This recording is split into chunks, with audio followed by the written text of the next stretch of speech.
حضرت امام غزالی رحمۃ اللہ علیہ۔ حضرت موسیٰ علیہ السلام کے زمانے میں ایک شخص ایسا تھا جو اپنی توبہ پر کبھی ثابت قدم نہیں رہتا تھا۔ جب بھی وہ توبہ کرتا اسے توڑ دیتا، یہاں تک کہ اسے اس حال میں 20 سال گزر گئے۔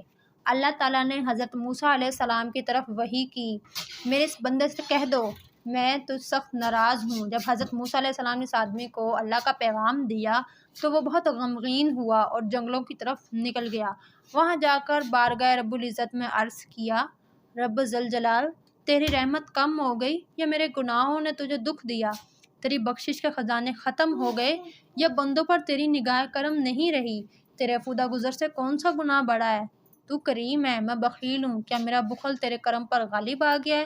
اگر تم نے اپنے بندوں کو اپنی رحمت سے محروم کر دیا تو وہ کس کے دروازے پر جائیں گے؟ اگر تو نے دھتکار دیا تو وہ کہاں جائیں گے؟ اے رب قادر و قہار، اگر تیری بخشش کم ہو گئی اور میرے لیے عذاب ہی رہ گیا ہے تو تمام گنہگاروں کا عذاب مجھے دے دے، میں ان پر اپنی جان قربان کرتا ہوں۔ اللہ تعالیٰ نے حضرت موسیٰ علیہ السلام سے فرمایا، جاؤ اور میرے بندے سے کہہ دو کہ تو نے میرے کمال قدرت اور افودا گزر کی حقیقت کو سمجھ لیا ہے، اگر تیرے گناہوں سے زمین بھر جائے تب بھی میں بخش دوں گا۔